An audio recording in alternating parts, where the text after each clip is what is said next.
నమస్తే అండి, welcome to my channel Lakshmi Ramana recipes. ఈరోజు మనం కంటి చూపుకి ఎంతో మేలు చేసే పొనగంటి ఆకుతో వేపుడిని ఎలా తయారు చేసుకోవాలో చూద్దామండి. చాలా రుచిగా ఉంటుంది. కంటి చూపుకి చాలా మంచిదండి. చూడండి, ఆకులు అనేది ఈ విధంగా ఉంటాయి. ఇక్కడ నేను ఒక 2 పెద్ద కట్టల పొనగంటి ఆకుని నీట్గా ఒలిచేసుకున్న తర్వాత ఒక 3 సార్లు శుభ్రంగా వాష్ చేసిన తర్వాత ఒక హోల్స్ ఉన్న గిన్నెలో వేసి వాటర్ అంతా డ్రైన్ చేసి పెట్టానండి. ముందుగా స్టవ్ వెలిగించుకొని ప్యాన్ పెట్టుకొని 1 టేబుల్ స్పూన్ నూనె వేసుకోవాలి. నూనె అనేది మరి ఎక్కువేం అవసరం లేదండి. నూనె వేడెక్కిన తర్వాత ఒక 1/2 టీ స్పూన్ ఆవాలు, 1 టీ స్పూన్ మినప్పప్పు, 1 టీ స్పూన్ పచ్చిశనగపప్పు, అలాగే ఒక 1/2 టీ స్పూన్ జీలకర్ర వేసేసుకొని మీడియం ఫ్లేమ్లో ఈ పోపు దినుసుల్ని ఫ్రై చేసేసుకోవాలి. అవి వేగిన తర్వాత ఒక 2 పచ్చిమిరపకాయలని తుంచి వేసేసుకొని, అలాగే ఒక 2 ఎండుమిరపకాయలను కూడా వేసుకొని 2 మీడియం సైజులో ఉన్న ఉల్లిపాయలని చిన్న ముక్కలుగా కట్ చేసి వేసుకున్న తర్వాత కొద్దిగా కరివేపాకు కూడా వేసేసుకొని ఈ ఉల్లిపాయ ముక్కల్ని ఒక 2 నిమిషాలు మీడియం ఫ్లేమ్లో ఫ్రై చేసేసుకోవాలి.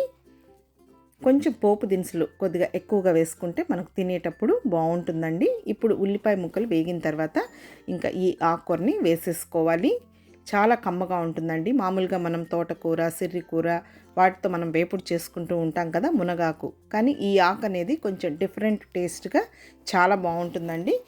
మనకు ఆకు కూడా చాలా త్వరగా ఉడికిపోతుందండి. చూడండి, ఇప్పుడు కొద్దిసేపు ఈ ఆకుకూరని ఫ్రై చేసేసుకోవాలి. మనం కడిగి ఉంటాం కాబట్టి కొద్దిగా నీళ్ళు అనేది ఉంటాయి. ఆ నీళ్ళతోనే ఈ ఆకుకూర అనేది మనకు ఉడికిపోతుందండి. చాలా తక్కువ టైంలోనే ఈ ఆకుకూర అనేది మనకు ఉడికిపోతుంది. మూత ఏం పెట్టాల్సిన అవసరం లేదు, అలాగే వాటర్ కూడా వేయాల్సిన అవసరం లేదు. ఆ నీళ్ళతోనే మనకు ఆకు అనేది చక్కగా ఉడికిపోతుంది. ఇప్పుడు ఇదంతా కొద్దిగా ఒక 2 నిమిషాలు మనం వేగిన తర్వాత ఒక 1/2 టీ స్పూన్ పసుపు పొడి, అలాగే కొద్దిగా సాల్ట్ వేసుకోవాలి. ఆకుకూరలో సాల్ట్ అనేది ఉంటుంది కాబట్టి మనం చూసి వేసుకోవాలండి. కొద్దిగా ఎక్కువైపోయినా కూడా మళ్ళీ మనకు ఉప్పు అనేది ఎక్కువైపోతుంది, తినలేము. ఇంకొక 5 నిమిషాలు ఈ ఆకుకూరని మీడియం ఫ్లేమ్కి హై ఫ్లేమ్కి అడ్జస్ట్ చేసుకుంటూ ఫ్రై చేసేసుకోవాలి.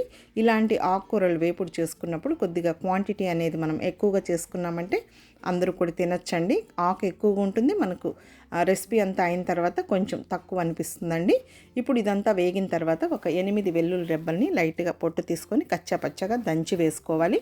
వెల్లుల్లి ఫ్లేవర్తో చాలా బాగుంటుందండి. వెల్లుల్లి కూడా మనకు ఆరోగ్యానికి చాలా మంచిది. ఇప్పుడు ఆ వెల్లుల్లి వేసిన తర్వాత ఇంకొక నిమిషం ఫ్రై చేసుకున్న తర్వాత ఇందులో 1 టీ స్పూన్ కారం పొడి, 1/2 టీ స్పూన్ ధనియాల పొడి, అలాగే కచ్చాపచ్చగా దంచుకున్న పుట్నాల పొడి అండి. మనం చట్నీ చేసుకుంటాం కదా, కొబ్బరి చట్నీలు, ఆ పప్పులతో కొంచెం కచ్చాపచ్చగా దంచి వేసుకోవాలి. ఫ్లేవర్ అనేది బాగుంటుంది. ఇప్పుడు చివరగా ఇంకా కారం పొడి ఇవన్నీ వేసాం కాబట్టి కొద్దిగా సాల్ట్ వేసేసుకొని 1 నిమిషం ఫ్రై చేసేసుకోవాలి. అంతే అండి, పొనగంటి ఆకు వేపుడు రెడీ అయిపోయింది. రైస్లో కలుపుకొని తినొచ్చు, అలాగే సాంబార్ పప్పు అలా చేసుకున్నప్పుడు సైడ్ డిష్గా తినొచ్చండి. లేదు ఉత్త ఆకు కూడా మనం స్నాక్ కింద తినేయచ్చు. చాలా బాగుంటుంది. తప్పకుండా ట్రై చేయండి. వీడియో మీకు నచ్చితే లైక్ చేయండి, షేర్ చేయండి. ఇంకొక మంచి వీడియోతో మళ్ళీ కలుద్దాం. నమస్తే అండి.